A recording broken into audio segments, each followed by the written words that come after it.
El día del divorcio, yo estaba embarazada de 3 meses, pero mi marido estaba tan ocupado gestionando los papeles del registro con su antigua novia, que lo firmó todo de una vez, sin leer una sola palabra. 10 años después, al ver a nuestro hijo genio en la televisión, el CEO arrepentido me buscó, consumido por el remordimiento. El niño lo miró y dijo: mi padre murió hace mucho tiempo.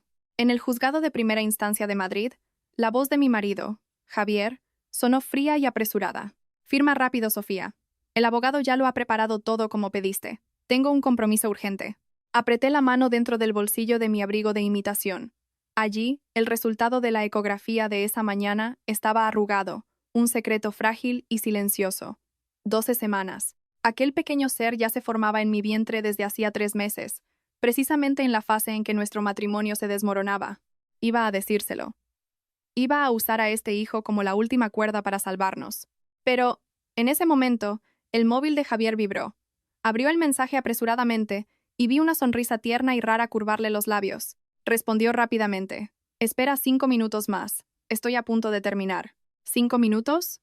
Mi matrimonio, mi juventud, todo resumido a los 5 minutos de espera de aquella mujer. Me tragué las palabras que iba a decir, sintiendo un amargor en la garganta. ¿Para qué hablar? ¿Para recibir su lástima o para que pensara que estaba usando un bebé para retenerlo? Cogí el bolígrafo y recorrí con la mirada el acuerdo de reparto de bienes. Javier ni se molestó en releer. Me arrancó el papel de las manos y lo giró rápidamente hacia la última página. Su dedo largo y elegante se deslizó sobre la frase en negrita: durante el periodo del matrimonio, ambas partes confirman no tener hijos en común. No dudó ni un solo segundo. Firmó con un trazo firme y floreado, como si se estuviera librando de una carga de 1000 kilos.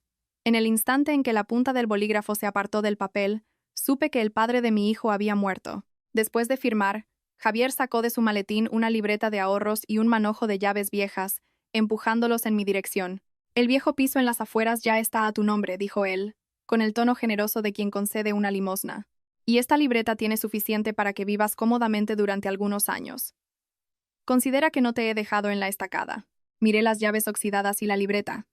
Si fuera la Sofía orgullosa del pasado, tal vez se lo habría tirado todo a la cara y le habría dado la espalda. Pero ahora, mi mano se posó instintivamente sobre mi vientre. Mi hijo necesitaría leche, pañales, un techo para guarecerse del sol y de la lluvia. El orgullo vacío no nos alimentaría en los tiempos difíciles que se avecinaban. Acepté tranquilamente, guardé todo en el bolso y levanté la cabeza, mirándolo a los ojos. Agradezco tu generosidad. Os deseo lo mejor, a ti y a ella. Javier pareció sorprendido por mi calma, pero el tono de su móvil no le dio tiempo a pensar. Asintió con la cabeza apresuradamente y corrió hacia el coche de lujo que lo esperaba a la puerta del juzgado. La puerta se abrió y vislumbré la silueta de una mujer en el asiento del copiloto. Ella se inclinó para recibirlo con una sonrisa radiante. El coche arrancó, dejándome sola bajo una lluvia torrencial. Solo entonces mis lágrimas comenzaron a caer, mezclándose con la lluvia salada.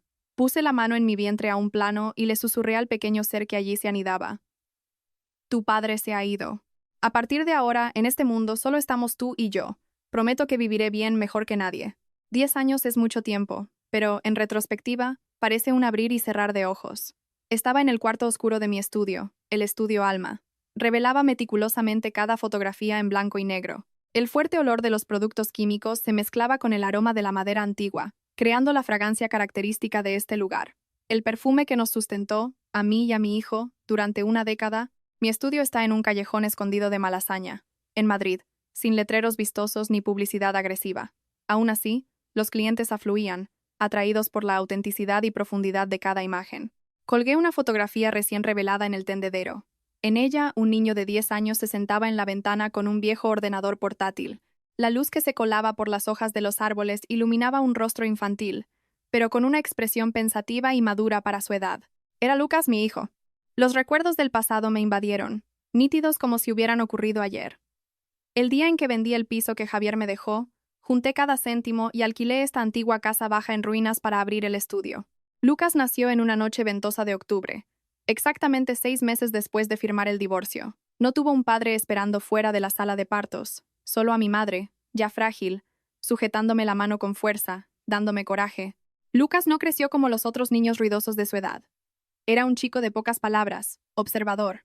con una extraña pasión por los números y las líneas de código en una pantalla de ordenador. Cuanto más crecía, más se parecía a Javier, desde la nariz recta y afilada hasta los ojos profundos.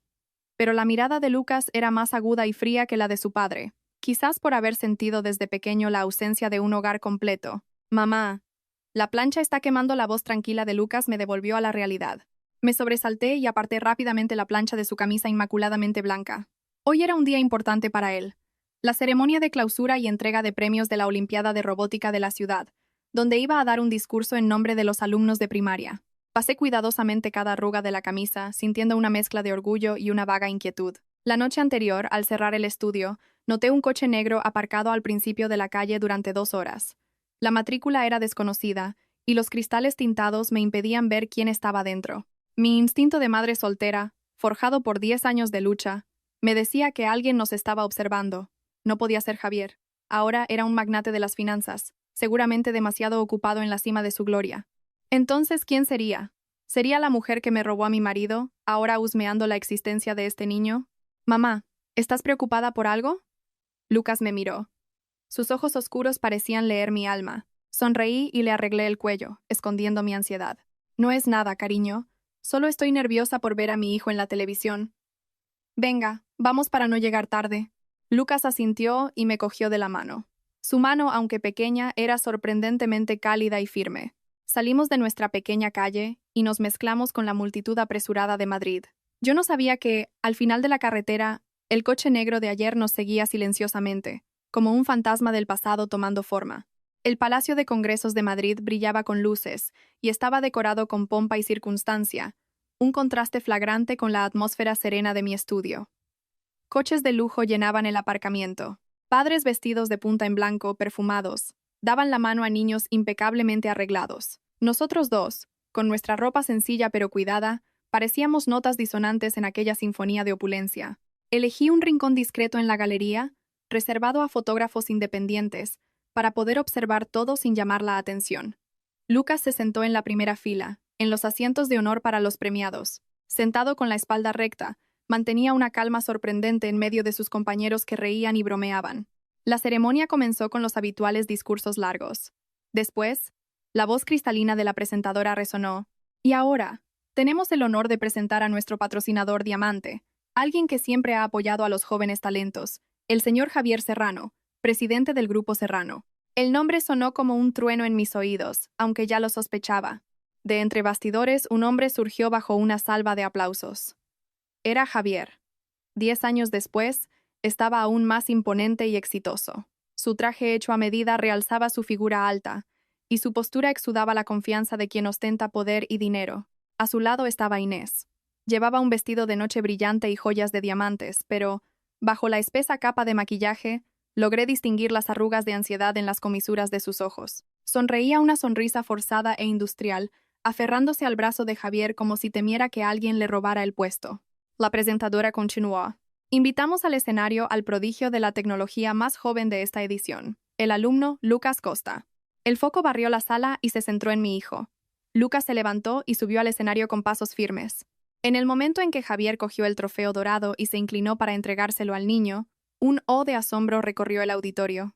La pantalla gigante detrás de ellos mostraba en primer plano los dos rostros, uno grande y otro pequeño, frente a frente, idénticos como 2 gotas de agua. La frente alta, la nariz recta, hasta el característico ligero arqueo de la comisura de la boca. El parecido era innegable, irrefutable. Javier se quedó petrificado. La mano que sostenía el trofeo temblaba tanto que casi se le cayó. Miraba fijamente a Lucas, los ojos desorbitados por el shock, como si viera su propia imagen en miniatura. En el público, no huí. Mi instinto de fotógrafa habló más alto. Llevé la cámara al ojo y disparé incesantemente. Clic, clic, clic. Capturé el momento en que Javier perdió su compostura habitual. Capturé el rostro pálido y sin una gota de sangre de Inés, paralizada a su lado. Capturé la agitación y las miradas de desconfianza de los cientos de personas que se giraban hacia el escenario. Inés, astuta como siempre, se recuperó rápidamente. En lugar de subir al escenario para montar una escena, se acercó a su asistente y le susurró algo con una expresión venenosa. Segundos después, la pantalla gigante se apagó de repente, una intervención grosera para impedir que la imagen sensible se propagara. Pero era demasiado tarde. Las fotografías en mi cámara habían guardado toda la verdad desnuda y cruda. Lucas recibió el trofeo, hizo una reverencia educada y se dio la vuelta tranquilamente, pasando junto a Javier como si fuera un extraño. Javier inconscientemente extendió la mano, su boca moviéndose para llamarlo, pero Lucas ya se dirigía hacia el rincón oscuro del público donde yo estaba. Cuando Lucas corrió en mi dirección, la mirada de Javier lo siguió, y nuestros ojos se encontraron en medio de la multitud. 10 años de amor y odio, 10 años de separación, todo condensado en una mirada fría como una cuchilla. Me reconoció, y yo ya no era la mujer sumisa que bajaba la cabeza 10 años antes. La pesada puerta de madera del despacho del director se cerró, aislándonos del ruido y de las miradas curiosas del exterior. El director, un hombre mayor que hacía un momento estaba radiante en el escenario, ahora se secaba el sudor de la frente, avergonzado. Nos invitó a sentarnos en el sofá, su voz temblando mientras intentaba mantener la cortesía. Por favor, siéntense. Tomen un poco de agua.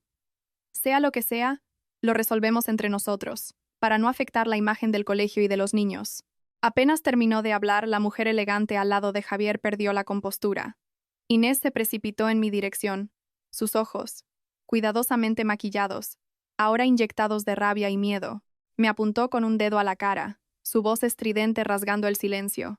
«Eres muy lista, Sofía. Desapareciste durante 10 años y ahora que mi marido es un éxito, ¿apareces con esta farsa para mendigar atención? Estás usando a ese niño para intentar volver a la alta sociedad, un mundo al que nunca pertenecerás». Me senté, arreglé tranquilamente la ropa de Lucas, ignorando sus insultos como si fueran el silbido del viento. No miré a Inés. A mis ojos, era solo una figura patética debatiéndose en el miedo de perder lo que tenía. Levanté la mirada hacia el hombre que seguía paralizado en medio de la sala. Javier me miraba a mí y luego a Lucas. Su mirada oscilaba violentamente entre la duda y una creencia que comenzaba a germinar. Hablé, mi voz tranquila pero fría como un lago en invierno. Eres un hombre de negocios. Seguramente sabes reconocer la verdad mejor que tu mujer. Mira bien al chico.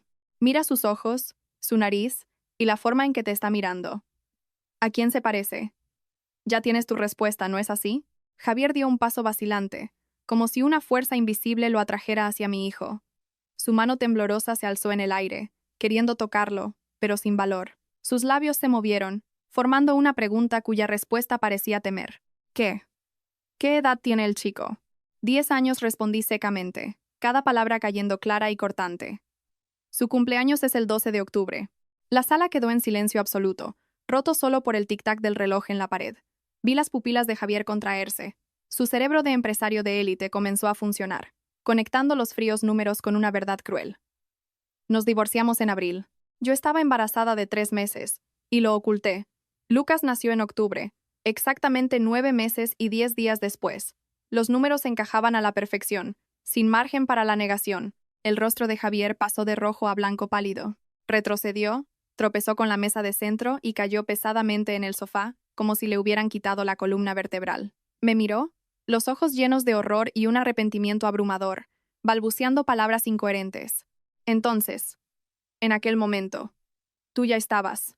Curvé los labios en una sonrisa amarga, pero mis ojos no sonreían. Sí. Mientras te apresurabas para casarte con el verdadero amor de tu vida, tu hijo se formaba en mi vientre. Pero a ti no te importaba. Estabas demasiado ocupado. Mis palabras fueron como la puñalada final, cortando el último hilo de razón de Javier. Se cogió la cabeza con las manos, sus anchos hombros temblando ante la verdad. El instinto paternal despertó con tal fuerza que se olvidó de todos a su alrededor, incluida su nueva mujer, que asistía a todo, pálida. Avanzó intentando abrazar al niño, su voz entrecortada diciendo: «Hijo mío, soy yo, tu padre, te pido perdón». Pero Lucas reaccionó más rápido de lo que él esperaba. Dio un paso atrás, firme y frío, colocándose delante de mí como un escudo protector. Sus ojos oscuros miraron a Javier, sin ningún anhelo paternal, solo extrañeza y desconfianza. «Aléjese», dijo Lucas, su voz infantil pero firme. «No lo conozco. No toque a mi madre. Mi padre murió hace mucho tiempo». El brazo de Javier quedó suspendido en el aire, torpe e impotente. El rechazo directo del niño fue como un jarro de agua fría que le hizo recuperar algo de lucidez. Javier se volvió hacia mí, su mirada pasando del dolor a la acusación, la voz temblorosa mezclada con resentimiento. «¿Por qué? ¿Por qué durante 10 años nunca me dijiste nada? Lo escondiste. Me dejaste vivir como un irresponsable. Me odias tanto como para querer castigarme, quitándome el derecho a ser padre. Miré al hombre frente a mí y encontré su egoísmo ridículo. Incluso ahora, solo pensaba en sí mismo, haciéndose la víctima. Saqué lentamente el móvil del bolso y abrí la carpeta de fotos que había guardado cuidadosamente durante una década. ¿Me acusas de no haberte dicho nada? Le mostré la pantalla, ampliando la fotografía del acuerdo de divorcio. El papel estaba amarillento por el tiempo, pero la caligrafía seguía siendo nítida. Señalé la última frase. Mira con atención. ¿De quién es esta firma? Fuiste tú quien firmó, confirmando que no teníamos hijos en común. La frase está justo encima de tu firma. ¿Recuerdas aquel día? Tenías prisa por ir a buscar a tu amada. Firmaste sin leer una sola palabra. Fuiste tú quien negó la existencia de tu propio hijo. Nadie te quitó ese derecho. La fotografía fue como una bofetada en la cara de Javier, delante de todos. Miraba fijamente la pantalla. Su firma arrogante de antaño, que ahora se había convertido en la prueba más contundente de su culpa. Inés, al ver a su marido acorralado, intentó salvar lo que quedaba de su honor. «Es falso», gritó ella. «Seguro que has falsificado los documentos. Hoy en día, con Photoshop, se consigue de todo. Javier, no le creas. Te está engañando. ¡Cálate!». El grito de Javier resonó como un trueno, haciendo que Inés se estremeciera y mirara a su marido, conmocionada. Era la primera vez, en más de 10 años, que le levantaba la voz a la mujer de sus sueños. Javier no miró a Inés. Sus ojos estaban clavados en el documento en la pantalla del móvil. El arrepentimiento y la humillación alcanzaron su punto álgido. Él sabía que era verdad, porque había sido él mismo quien había firmado su propia sentencia de paternidad. Guardé el móvil, cogí la mano de Lucas y me dirigí a la puerta. Antes de salir, me volví hacia las dos figuras paralizadas en medio de la sala y dije, con ligereza, «La verdad no necesita ser gritada. Si nos disculpan, nos vamos. No queremos interrumpir más su feliz escena familiar». Saqué a mi hijo de aquella sala sofocante, dejando atrás los escombros de un pasado podrido, y alcé la cabeza hacia el sol brillante del mediodía. A la mañana siguiente, Javier se encontró conmigo en un café escondido en un callejón del Madrid de los Austrias. El espacio estaba casi vacío. La melodía de una guitarra flamenca de fondo se mezclaba con el aroma a café, creando una atmósfera tranquila que contrastaba con la agitación dentro de nosotros. Javier había recuperado su compostura habitual de empresario de éxito. Se sentó frente a mí. Su traje azul oscuro impecablemente planchado, el pelo peinado, si no fuera por sus ojos hundidos y los dedos tamborileando incesantemente en la mesa de madera, parecería que se preparaba para una negociación comercial. Pero yo sabía que esta negociación no involucraba beneficios, sino lazos de sangre. Javier empujó en mi dirección un sobre abultado y un cheque en blanco. «He pensado mucho durante toda la noche», comenzó él, su voz tranquila, pero con la habitual autoridad. «Lo que pasó en el pasado fue culpa mía. No lo niego. Ahora quiero compensaros. En este sobre están los documentos de propiedad de un chalet de lujo en La Moraleja, y en este cheque puedes escribir la cantidad que quieras. Considéralo como la pensión alimenticia de estos 10 años y para el futuro». Miré los objetos valiosos sobre la mesa, sin tocarlos. Bebí un sorbo de mi café solo. El amargor en la punta de la lengua me dejó más lúcida que nunca. «¿Y cuál es la condición? No eres hombre de dar dinero sin esperar algo a cambio». Javier me miró a los ojos, su mirada brillando con una ambición posesiva. «Quiero a Lucas de vuelta. Es mi hijo primogénito, el heredero legítimo del Grupo Serrano. No puede seguir viviendo en ese estudio apretado.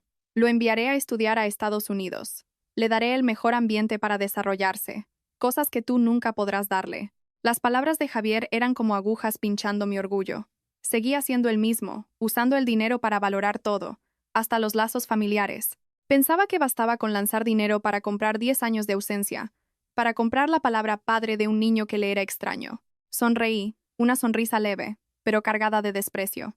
Empujé el cheque y el sobre de vuelta hacia él. «Te equivocas, Javier. Mi hijo se apellida Costa. Su nombre es Lucas Costa. En su partida de nacimiento, el nombre del padre está en blanco. No necesita tu apellido Serrano para ser alguien, y mucho menos necesita tu dinero para convertirse en un hombre». El rostro de Javier se endureció. Intentó contener la rabia, su voz volviéndose más grave. «No seas egoísta, Sofía. ¿Vas a robarle a tu hijo un futuro brillante por culpa de tu orgullo? ¿Sabes lo que significa ser el heredero del Grupo Serrano? Significa estar en la cima. ¿Qué derecho tienes tú a impedirlo?» «Tengo el derecho de una madre», lo interrumpí, mi voz firme resonando en el silencio. «La madre que lo llevó sola, que pasó noches en vela cuando estaba enfermo, que le enseñó a escribir las primeras letras mientras tú estabas ocupado construyendo tu imperio. Su futuro lo decidirá él, no lo planearás tú».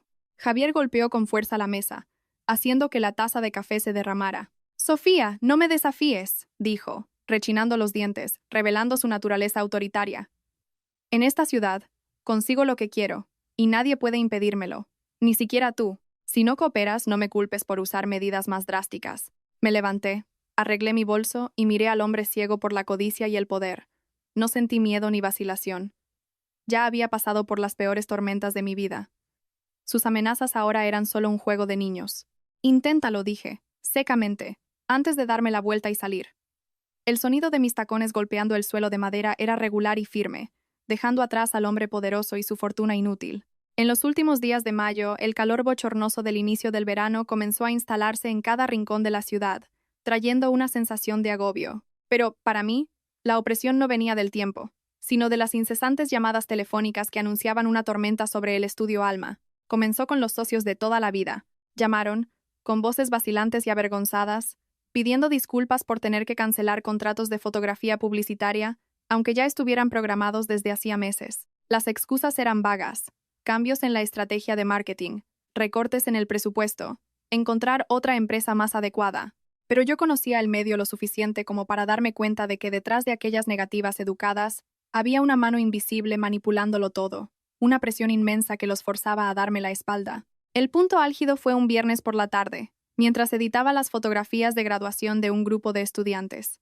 El casero apareció por sorpresa. Era un hombre amable que siempre nos había apreciado a mi hijo y a mí, pero, aquel día, su rostro estaba cargado de aflicción. Dejó un sobre con dinero en mi escritorio, la mano temblándole al empujarlo en mi dirección. «Señorita Sofía, lo lamento muchísimo», dijo, con voz culpable. «Sé que al contrato de alquiler todavía le quedan 2 años, pero mi hijo se va a casar y quiere quedarse con este local para abrir un negocio. La indemnizo con 3 meses de alquiler y los costes de la mudanza. Le pido que lo comprenda». Miré el sobre y los ojos esquivos del casero. Sabía que su hijo vivía en el extranjero y no tenía ningún motivo para regresar y abrir una tienda en ese momento. Solo había una razón. Alguien le había ofrecido un precio que no podía rechazar, o una amenaza que lo había asustado, y esa persona solo podía ser Javier. No le puse las cosas difíciles al hombre. Comprendía lo aterrador que podía ser el poder del dinero y la influencia en manos de alguien sin escrúpulos. Sonreí para tranquilizarlo. «Lo comprendo, señor, no se preocupe. Me encargaré de irme lo antes posible». Después de que se fue, cerré la puerta del estudio y me apoyé en la madera fría, respirando hondo para controlar el temblor que me recorría el cuerpo. Javier me estaba acorralando, cortando mi fuente de sustento para forzarme a ceder, a entregarle a Lucas. Pensaba que, sin casa y sin dinero, yo me arrodillaría a suplicar su limosna. Pero se había olvidado de una cosa. Las malas hierbas que crecen en el borde del camino tienen una resiliencia mucho mayor que las flores de invernadero. No entré en pánico como él esperaba. Esa misma noche, llamé a mis 3 empleados informándoles de que tendrían vacaciones pagadas por tiempo indefinido. Con calma, hice una copia de seguridad de todos los datos de clientes y fotografías importantes en la nube y empaqué el equipo más caro en maletas de protección. Cuando llegué a casa, Lucas estaba en el sofá, leyendo noticias en su tablet. Me miró, su mirada perspicaz viendo a través de mi intento de parecer fuerte. En la pantalla, se leía una noticia sobre la reciente adquisición de una cadena de tiendas en el centro de la ciudad por el Grupo Serrano. «Mamá, te está haciendo daño, ¿verdad?», preguntó Lucas, su voz tranquila, pero conteniendo una rabia reprimida. Me senté a su lado y le acaricié el pelo. «No te preocupes. Es solo una pequeña dificultad. Ya hemos pasado por tiempos en los que no teníamos nada. Una pequeña tormenta solo nos hará más fuertes. Mamá lo resuelve». Lucas no dijo nada, solo me cogió de la mano. El calor de su pequeña mano me transmitió una fuerza extraña. Javier pensaba que podía tapar el sol con un dedo, usar el dinero para callar a todo el mundo. Pero subestimó el poder de la verdad y de la compasión en la era digital. No lo confronté directamente. No grité a la puerta de su empresa. Eso solo me haría parecer una loca. Elegí un contraataque silencioso, pero mucho más eficaz. Busqué a Catalina, una antigua compañera de la universidad que ahora era una reputada periodista de investigación en un importante periódico digital. En un café de esquina, le conté mi historia, sin adornos ni victimismos, solo los hechos desnudos y crudos de 10 años de lucha. Catalina me escuchó, los ojos rojos de emoción e indignación. Me apretó la mano con fuerza y dijo: «Tranquila. La justicia puede tardar, pero no falla. Voy a ayudarte a dar voz a los que no la tienen». 2 días después, se publicó un largo reportaje titulado La travesía de 10 años de una madre soltera y su hijo genio rechazado. El artículo no mencionaba directamente a Javier o al Grupo Serrano, usando solo iniciales, pero los detalles cuidadosamente elegidos no dejaban lugar a dudas. El artículo hablaba de un hombre que abandonó a su mujer embarazada de 3 meses por una antigua pasión. Hablaba de la firma fría en el acuerdo de divorcio que negaba la existencia de un hijo. Hablaba de las noches de lluvia en las que una joven madre corría al hospital con su hijo ardiendo en fiebre, y de un niño que creció sin padre, pero con una inteligencia extraordinaria. Y terminaba con la imagen de un padre rico que regresa para usar su poder para aplastar a su exmujer y robarle a su hijo. El poder de Internet fue abrumador. El artículo se compartió a una velocidad vertiginosa. Detectives de Internet comenzaron a atar cabos, desenterrando las fotografías que yo había tomado de Javier en la ceremonia de robótica. Aunque el rostro estaba desenfocado, su figura y el contexto eran inconfundibles. La opinión pública dio un vuelco. Las críticas al comportamiento hipócrita de la élite y la indignación ante la opresión de una mujer vulnerable estallaron. Las acciones del Grupo Serrano comenzaron a vacilar en la bolsa. Los socios comerciales se volvieron cautelosos. Javier, en la cima de su pedestal, sintió como su silla se tambaleaba. Se dio cuenta de que su exmujer sumisa ahora poseía un arma temible: la opinión pública. No podía seguir presionándome abiertamente, pues cada movimiento suyo era ahora vigilado por millones de ojos. Aquella tarde recibí un mensaje de un número desconocido, pero supe que era de Javier. Eres muy buena. Te subestimé. Para con esto. No volveré a interferir en tu trabajo. Leí el mensaje y sonreí, aliviada, pero sin ningún sentimiento de victoria. Esto no era una victoria. Era solo legítima defensa. Dejé el móvil y miré por la ventana. Sabía que Javier no se rendiría fácilmente en llevarse a Lucas. Solo estaba retrocediendo temporalmente, para encontrar un enfoque diferente, más sutil y peligroso. La guerra por el dinero podría haberse calmado, pero la guerra por los lazos de sangre y por la razón no había hecho más que empezar. La falsa tranquilidad duró 2 semanas antes de que la tormenta regresara. Esta vez no en forma de amenazas, sino envuelta en una fachada de glamour y tentación. Una mañana, el cartero me entregó un sobre de correo urgente, elegante y con letras doradas. El destinatario era Lucas Costa.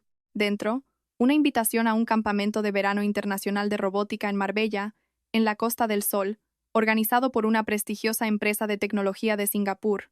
Leí el contenido y fruncí el ceño. Era un campamento de verano para los jóvenes talentos más brillantes de la región, dirigido por el profesor Daniel, una leyenda en el área de la inteligencia artificial a quien Lucas idolatraba. Lo más extraño era que Lucas había sido invitado nominalmente, con todos los gastos de viaje y estancia en un resort de 5 estrellas, durante 7 días, totalmente pagados. Era demasiado perfecto, demasiado bueno para ser verdad. Y yo sabía que no existen los almuerzos gratis, especialmente en un momento tan delicado. Di la vuelta a la invitación y vi el pequeño logotipo del patrocinador exclusivo en España, el Grupo Serrano. Me reí amargamente.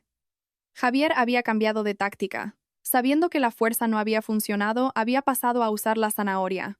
Estaba atacando mi punto más débil, que era también la mayor pasión de Lucas. Quería crear un espacio aislado para usar su dinero, conocimiento y glamour para conquistar al hijo que había abandonado. Pensé en romper la invitación.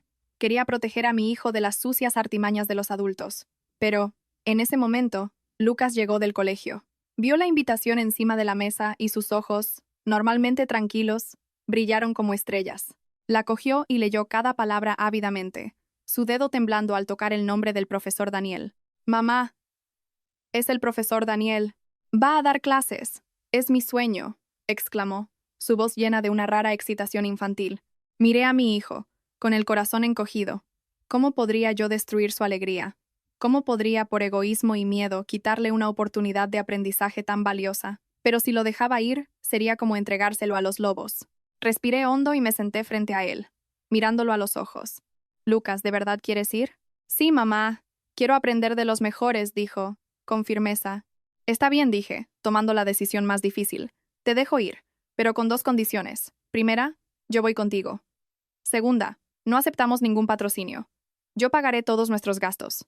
Lucas me miró, quizás percibiendo algo en mi seriedad, pero su pasión era tan grande que aceptó de inmediato. Sabía que estaba entrando en la boca del lobo, pero confiaba en la fuerza de mi hijo y en mi propia determinación. Los próximos 7 días serían una verdadera prueba de fuego. El resort de 5 estrellas en Marbella nos recibió con un sol radiante y la brisa salada del mar. El lujo estaba por todas partes, pero, Para mí, todo aquello era solo el escenario de una obra que estaba a punto de comenzar. Javier apareció en el vestíbulo del hotel, en calidad de anfitrión. Vestía un polo blanco y pantalones claros, intentando parecer joven y accesible. Al vernos entrar, sus ojos se iluminaron y se apresuró a venir hacia nosotros, casi abrazándonos. ¿Ya habéis llegado? ¿Fue bien el viaje?, preguntó, solícito, intentando coger mi maleta. Retrocedí un paso, manteniendo una distancia educada pero fría. Gracias, nosotros nos encargamos. Hemos venido a participar en el campamento de verano. Espero que se comporte como un anfitrión. Javier se quedó ligeramente desconcertado, pero rápidamente recuperó su confianza. Se volvió hacia Lucas, extendiéndole una caja grande y bien envuelta. Lucas, el tío tiene un regalo para ti. Es el último set de Lego Technic, una edición limitada, y un portátil de última generación para que programes. El regalo, que valía miles de euros, era el sueño de cualquier niño. Javier miró a Lucas con expectación, convencido de que ningún niño de 10 años se resistiría. Estaba usando el método más simple que conocía para comprar afecto, el dinero. Pero Lucas solo miró la caja y luego a Javier, con una mirada sorprendentemente tranquila. Puso las manos detrás de la espalda e hizo una reverencia educada, pero su voz era gélida. Agradezco su amabilidad, señor. Pero mi madre me ha enseñado a no aceptar regalos de extraños, especialmente cosas tan caras. Puede quedárselos. Yo ya tengo mi ordenador. Dicho esto, Lucas dio una palmadita en su mochila gastada, donde guardaba el viejo portátil que le había comprado hacía 3 años. El gesto fue como una bofetada invisible en el orgullo de Javier. La sonrisa en sus labios se congeló, su mano con el regalo suspendida en el aire. Yo, a su lado, sentí una mezcla de orgullo y dolor. Mi hijo, aunque criado con dificultades materiales, tenía un amor propio más grande que cualquier montaña. La barrera que él erigió entre sí y Javier no había sido instigada por mí, sino construida por su propia educación y carácter. En un rincón del vestíbulo, vislumbré a una mujer con grandes gafas de sol y un sombrero de ala ancha observándonos furtivamente. A pesar del disfraz, su postura tensa y el odio que emanaba de sus gestos me hicieron reconocer inmediatamente a Inés. No había confiado en dejar a Javier ir solo. Lo había seguido hasta allí, llena de celos y desconfianza. Sonreí, desanimada, y tiré de Lucas hacia el ascensor. Esta reunión parecía ser más concurrida de lo que esperaba. El segundo día del campamento de verano comenzó con una atmósfera de competición en el enorme laboratorio, equipado con tecnología de punta. Se anunciaron los equipos. Yo estaba en el área de observación para los padres, viendo a Lucas a través de un cristal insonorizado. La pantalla gigante mostró la composición de su equipo. Eran 3. Los otros 2 chicos, de la misma edad, eran completamente diferentes. Uno, más gordo, jugaba con una consola portátil mientras masticaba chicle. El otro, delgado y con gafas gruesas, bostezaba constantemente. Fruncí el ceño. Era una trampa demasiado obvia. Mientras que los otros equipos estaban equilibrados, el de Lucas era un desastre. Los otros 2 eran claramente niños de papá, enviados allí solo por el prestigio, sin ningún interés o conocimiento de robótica. Javier apareció detrás del cristal, de brazos cruzados, con una sonrisa presuntuosa en los labios. Comprendí su intención. Quería crear un obstáculo insuperable para Lucas, para que, en su momento de mayor desesperación, él pudiera aparecer como un salvador, un héroe a los ojos de su hijo. El primer desafío era montar un robot todoterreno básico. Mientras los otros equipos trabajaban en conjunto, la mesa de Lucas estaba en silencio. El chico gordo tiró las piezas sobre la mesa. No sé hacer esto. En casa es la criada quien monta mis legos. El otro chico apoyó la cabeza en la mesa y se durmió. Lucas se quedó allí, momentáneamente perdido, pero no en pánico. Sin discutir, abrió su caja de herramientas y comenzó a organizar meticulosamente cada tornillo, cada pieza. El sudor comenzó a brotarle en la frente. Estaba haciendo el trabajo de 3 personas solo. Verlo luchar con los complejos esquemas me partía el corazón. Quería invadir la sala y gritar sobre la injusticia, pero me contuve.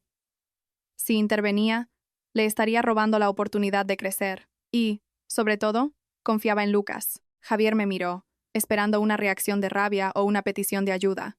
Pero yo permanecí inmóvil, con la espalda recta, la mirada fija en mi hijo. Él pareció sorprendido. La sonrisa desapareció de su rostro. No comprendía que nuestra mayor fuerza no era el dinero o el poder, sino la resiliencia forjada en las tormentas. La noche antes de la final, la tensión era palpable. Las luces de los laboratorios seguían encendidas. Le llevé un vaso de leche caliente a Lucas y me quedé observándolo por la ventana. Seguía trabajando en su robot inacabado. Sus dos compañeros de equipo ya se habían ido a dormir hacía mucho tiempo. El problema estaba en el motor. Las piezas suministradas por la organización eran básicas, con potencia insuficiente para el ambicioso diseño de Lucas. El robot no conseguiría subir la rampa de 45 grados de la prueba final. Lucas montaba y desmontaba, el rostro sucio de aceite, los ojos hundidos de cansancio, pero con una determinación inquebrantable. La puerta del laboratorio se abrió y Javier entró, trayendo una caja metálica brillante. ¿Tienes dificultades, chico? Los otros equipos ya han terminado. Lucas levantó la cabeza, lo saludó brevemente y volvió al trabajo. Lo conseguiré. Solo necesito más tiempo. Javier dejó la caja sobre la mesa y la abrió. Dentro, un conjunto de servomotores importados de Alemania, de gama alta, 3 veces más potentes que los normales. Los ojos de Lucas brillaron por un instante. Cualquier entusiasta de la tecnología reconocería el valor de aquella pieza. Esto no se ha distribuido a los equipos, dijo Lucas. Javier sonrió, la sonrisa de quien tiene el poder. Es verdad, es mío. Vi que estabas teniendo mucho trabajo, cargando con el equipo a tus espaldas. Puedo dártelo. Con esto, tu robot será imparable. Ganarás seguro. Solo tengo una pequeña condición. Se inclinó, mirando a Lucas a los ojos, su voz seductora. Llámame papá, solo una vez, y esto y la victoria de mañana serán tuyas. Desde fuera mi corazón se detuvo. Javier estaba jugando su última carta, usando bienes materiales para comprar el alma de un niño. Lucas miró el motor y luego a Javier. En sus ojos oscuros vi una lucha. Ansiaba la victoria. Pero de repente su mirada se volvió tranquila y firme. Empujó la caja en dirección a Javier y negó con la cabeza. Se lo agradezco, señor. Esta pieza es excelente, pero no pertenece a esta competición. Mi madre me enseñó que una victoria obtenida con trampas no tiene valor. Ganaré con lo que tengo. Con mi cabeza. Javier se quedó pasmado. No podía creer que un niño de 10 años, ante una tentación tan grande, la rechazara de forma tan categórica y orgullosa. Lucas se volvió hacia sus viejas piezas y añadió una frase que dejó a Javier sin palabras. Y, señor, mi padre murió. Yo solo tengo un padre en mi corazón, aunque ya no esté aquí. Me apoyé en la pared, las lágrimas corriendo por mi rostro, pero con una sonrisa en los labios. Mi hijo. Se parecía a mí más de lo que pensaba. Era pobre. Pero la pobreza no le doblaba el espinazo. La final se celebró en un auditorio abarrotado. El equipo adversario más fuerte, equipado con piezas caras, hizo una prueba perfecta. Su robot voló por los obstáculos y cruzó la meta bajo aplausos ensordecedores. Llegó el turno del equipo de Lucas. Su robot, de aspecto tosco y remendado, se dirigió a la línea de salida. Sus dos compañeros se encogieron en un rincón, dejando a Lucas controlándolo todo solo. El robot de Lucas se movió lentamente. El público comenzó a cuchichear. Javier, en primera fila, tenía una expresión fría, quizás pensando que Lucas estaba a punto de pagar por su terquedad. Pero al llegar a la rampa de 45 grados, donde su motor débil debería fallar, ocurrió un milagro. En lugar de intentar subir por la fuerza, el robot se detuvo, extendió dos brazos mecánicos, se agarró a los salientes de la rampa y comenzó a trepar lentamente. El auditorio quedó en silencio. No era la fuerza del motor, era la fuerza del algoritmo. Lucas había reprogramado el sistema de inteligencia artificial para que el robot reconociera el terreno y cambiara su modo de locomoción. Era más lento, pero más inteligente que cualquier otra máquina allí. Cuando el robot cruzó la meta, aunque más lento que el primero, los aplausos fueron más estruendosos que nunca. El profesor Daniel se levantó y aplaudió con entusiasmo. En la entrega de premios, el equipo de Lucas no ganó el premio de velocidad, pero recibió el más prestigioso, el premio a la innovación disruptiva, entregado por el propio profesor Daniel. En el mundo de la tecnología, dijo el profesor al micrófono, el hardware se puede comprar con dinero, pero el pensamiento creativo no tiene precio. Este chico ha demostrado que la mente humana es el motor más potente. Javier en el público aplaudía con los demás, pero su corazón estaba apesadumbrado. Miraba a su hijo, que sonreía en mi dirección. Se dio cuenta de que su dinero y su poder eran inútiles ante el talento y la educación que yo le había dado a nuestro hijo. Había perdido, completamente derrotado en el juego que él mismo había creado. La cena de gala de clausura fue junto a la piscina, bajo luces centelleantes. Por debajo de la aparente calma hervían tensiones. Inés apareció, visiblemente ebria. Los celos y la frustración de los últimos días la habían convertido en una bomba de relojería. Se tambaleó hasta nuestra mesa, con una copa de vino tinto en la mano. Muy bien. De tal palo tal astilla, dijo, con una carcajada estridente. La madre se hace la santa y el hijo el genio. ¡Qué gran teatro! Todas las miradas se volvieron hacia nosotros. Javier, que estaba al otro lado, corrió en nuestra dirección. Inés señaló a Lucas, su voz un silbido venenoso. No creas que engañas a nadie. Solo eres un bastardo. Tu madre es una rompehogares y tú eres el fruto del pecado que nadie quiere. Con un gesto brusco, arrojó el vino tinto sobre Lucas, manchando su camisa blanca. Lucas se quedó paralizado, conmocionado. Nunca nadie lo había humillado de esa manera. ¡Zas! Una bofetada resonó, rasgando el silencio. No fue Javier, fui yo. Me levanté, la mano ardiendo por el golpe que le había dado en la cara a Inés. Mi cuerpo temblaba, no de miedo, sino de furia. Podía insultarme a mí, pero nunca permitiría que tocaran a mi hijo. La agarré por el cuello, mi voz baja y amenazante. Escúchame bien. Puedes insultarme a mí, no me importa. Pero si tocas a mi hijo, estás acabada. No me obligues a arrancarte esa máscara de virtud tuya delante de todo el mundo. Javier llegó y apartó a Inés. Me miró, luego la mancha de vino en la camisa de nuestro hijo, sus ojos llenos de dolor y culpa. Se volvió hacia Inés y, por primera vez, le gritó en público: ¿Estás loca? Desaparece. No me obligues a llamar a seguridad para que te saquen de aquí a rastras. Inés miró a su marido, conmocionada. No esperaba que la echara por culpa de ese bastardo. La fiesta terminó en un caos, dejando heridas que ni el vino ni las lágrimas podrían lavar. Javier me miró, sus ojos implorando. Sofía, lo que ha pasado esta noche ha sido culpa de Inés. Pido disculpas en su nombre, a ti y a Lucas. Por favor, olvida esto. No montes un escándalo. Tenemos una reputación que mantener. Encontré su preocupación por la reputación ridícula. Se preocupaba más por su imagen que por la herida emocional de su hijo. No respondí. Solo saqué el móvil del bolso y pulsé play. Solo eres un bastardo. Tu madre es una rompehogares. La voz estridente de Inés resonó en el silencio. Su rostro se puso blanco. No te muevas, dije, fríamente. El archivo ya está en la nube. Puedes romper este móvil. Pero no servirá de nada. Javier se quedó paralizado. Pero no era todo. Abrí otro archivo. Mi as en la manga. Javier, ¿recuerdas esa fundación benéfica, Fundación Corazones Felices, que preside tu mujer? Pregunté casualmente. ¿Y qué? Pues aquí están los informes financieros internos. Tu mujer desvió casi 300.000 euros para comprar bolsos, joyas y cubrir pérdidas en inversiones inmobiliarias. Facturas falsas, todo aquí. Inés temblaba, balbuceando. ¿Me estás difamando? Y aún hay más, continué, mostrándole los mensajes de hacía 10 años, cuando se encontraban a escondidas mientras yo estaba embarazada. ¿Creías que no lo sabía? Lo sabía todo. Simplemente no me rebajé a hablar. Pero ahora, creo que a los accionistas del Grupo Serrano y a la prensa les interesaría mucho la historia de un presidente con una vida privada escandalosa y una primera dama que desvía dinero de niños pobres. Mi dedo se cernió sobre el botón enviar. Con un clic, todo esto llega al Consejo de Administración y a los periódicos más importantes mañana por la mañana. ¿Qué pasará con las acciones del Grupo Serrano? ¿Tu sillón de presidente seguirá siendo seguro? Javier me miró como si me viera por primera vez. Ante él había una mujer astuta, implacable, que ostentaba el poder de destruir la carrera que él valoraba más que su propia vida. El viento de la noche parecía más frío. Javier miró a Inés, llorando en el suelo, y luego a Lucas, que me esperaba en un rincón. Dentro de él se libraba una batalla, el deseo de tener a su hijo de vuelta contra el imperio que había construido. ¿Qué es lo que quieres?, preguntó, con la voz ronca. Garde al móvil. Es simple. Quiero paz absoluta para mí y para mi hijo. Vas a firmar un documento legal renunciando a todos tus derechos paternales sobre Lucas. Nunca más podrás buscarlo o perturbar su vida. Y vas a educar a tu mujer. A cambio, yo borro todo esto y guardo silencio para siempre. Eres cruel, Sofía. Me estás obligando a abandonar a mi propio hijo. ¿Cruel? Me reí. Un sonido frío en la noche. Comparado con lo que tú hiciste, abandonando a tu mujer embarazada, comparado con lo que tu mujer hizo, humillando a un niño de 10 años, mi crueldad no es nada. Javier, eres un hombre de negocios. Conoces la ley del intercambio. No puedes tenerlo todo. Elige.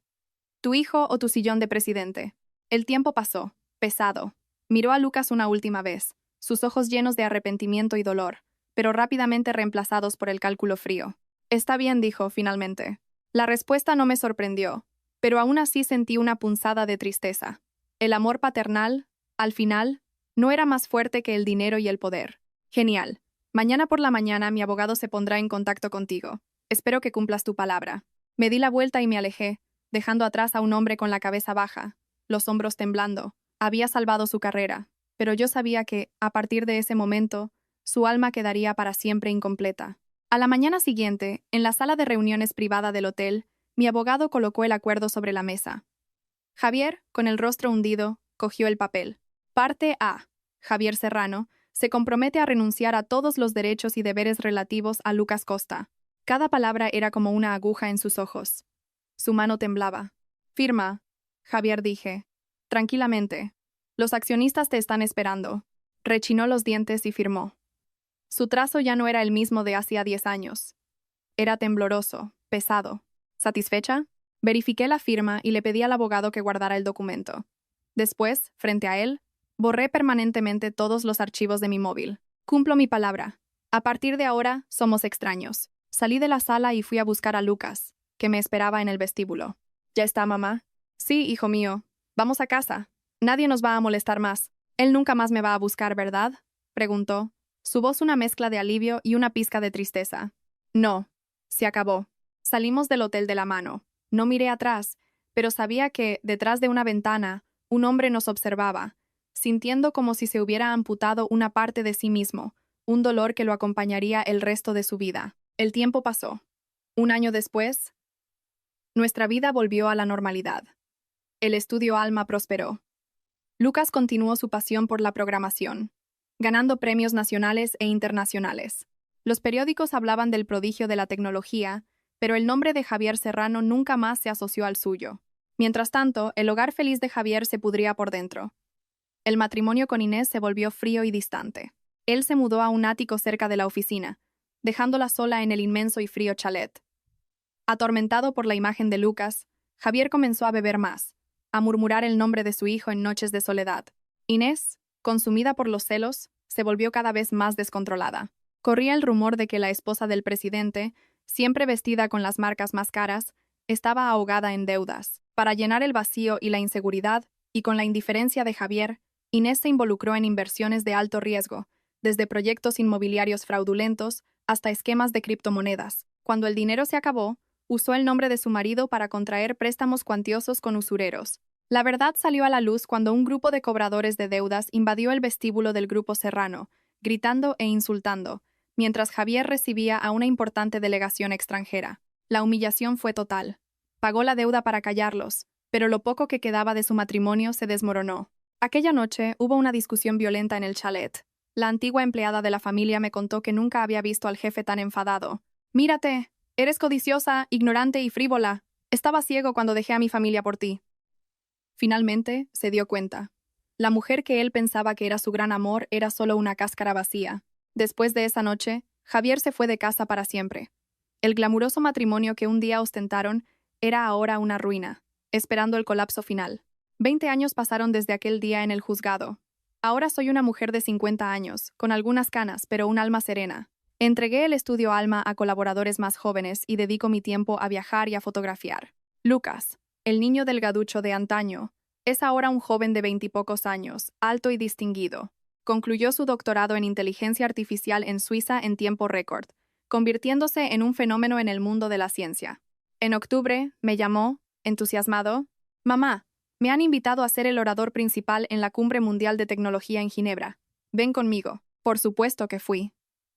Me senté en primera fila, rodeada de académicos de renombre, todos mirando con respeto al joven orador en el escenario. Lucas, elegante con un traje azul oscuro, habló con confianza sobre la aplicación de la IA en la medicina para salvar millones de vidas.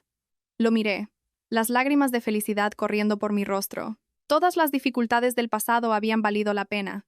Mientras la luz barría la sala, mi mirada se cruzó con una figura en un rincón oscuro, en la última fila. Era Javier.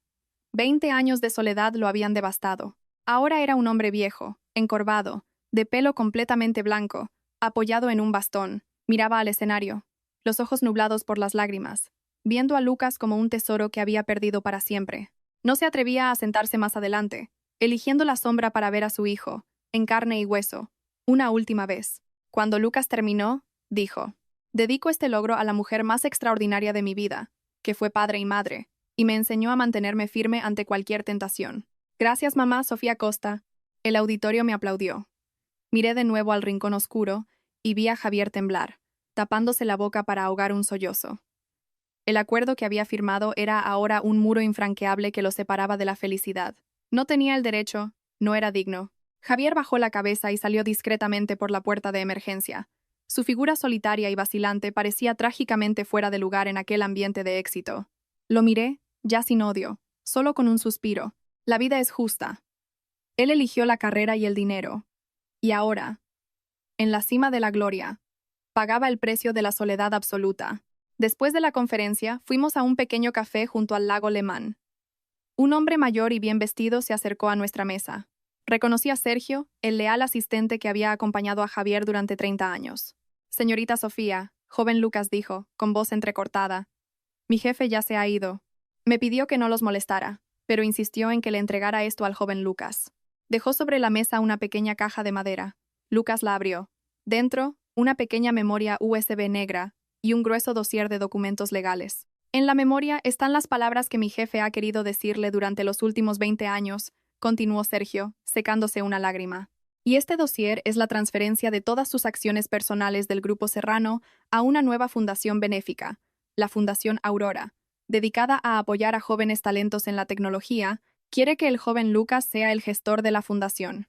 Es su regalo por haber llegado tan lejos. Lucas se quedó sin palabras. Javier no le estaba dando dinero. Le estaba dando una misión. Una forma de continuar su trabajo de ayudar a los demás. Dijo que les debe una disculpa sincera, dijo Sergio, antes de alejarse y desaparecer en la nieve que caía. Esa noche, en nuestro hotel, Lucas insertó la memoria en el ordenador. Eran cientos de cartas nunca enviadas, escritas durante las largas noches de insomnio de Javier. Eran confesiones crudas de dolor, arrepentimiento y soledad. Hijo mío, pensaba que el dinero podía comprarlo todo. Me equivoqué.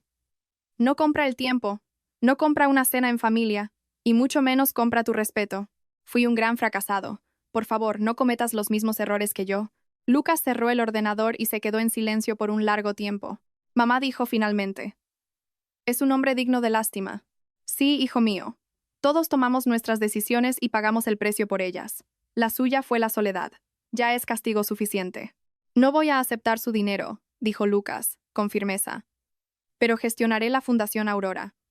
Usaré ese dinero para ayudar a niños como yo fui un día, para que su deseo se cumpla. Te apoyo, hijo mío. Lo miré, llena de admiración. Mi hijo había crecido. Tenía un corazón enorme y compasivo. No necesitamos odiar más, mamá. El odio solo nos cansa. Dejémoslo ir, para vivir más ligeros. Sus palabras liberaron un peso que yo había cargado durante 20 años. Era tiempo de dejarlo ir. No por él, sino por nosotros. Una semana después, los periódicos anunciaron que Javier Serrano se había retirado, donando el 99% de su fortuna a la Fundación Aurora. Las últimas fotografías lo mostraban en una pequeña casa en el campo, cuidando de un huerto, lejos del mundo de los negocios. Lucas asumió la gestión de la fundación a distancia. Ocasionalmente, recibía cartas escritas a mano de su padre, hablando de cosas simples de la vida en el campo. Nunca se llamaron padre e hijo, pero formaron un lazo invisible de comprensión y respeto. Aquel invierno, Lucas me llevó a Islandia. En nuestra última noche, fuimos a un lugar remoto para ver la aurora boreal. El frío era intenso, pero nuestros corazones estaban cálidos. Y entonces, ocurrió el milagro. Luces verdes, moradas y rosas danzaron en el cielo nocturno, una exhibición de belleza cósmica que nos dejó sin aliento. Mis lágrimas cayeron, no de tristeza, sino de pura admiración. Todos los dolores del pasado parecieron insignificantes ante la inmensidad del universo. Lucas me abrazó. Su hombro era ahora ancho y fuerte, mi puerto seguro. Mamá susurró. Gracias. Gracias por no haberte rendido nunca, por haberme dado una vida completa, incluso sin un padre. Tú eres la aurora boreal de mi vida. Abracé a mi hijo. Y tú, mi querido, eres el regalo más precioso que la vida me ha dado. Nos quedamos allí, bajo el cielo danzante, saboreando la paz y la felicidad. El pasado estaba finalmente en paz. ¿A dónde vamos mañana, hijo?, pregunté. Él sonrió, su sonrisa iluminando la noche. A donde tú quieras, mamá. El mundo es enorme. Mientras estemos juntos, cualquier lugar es nuestro hogar.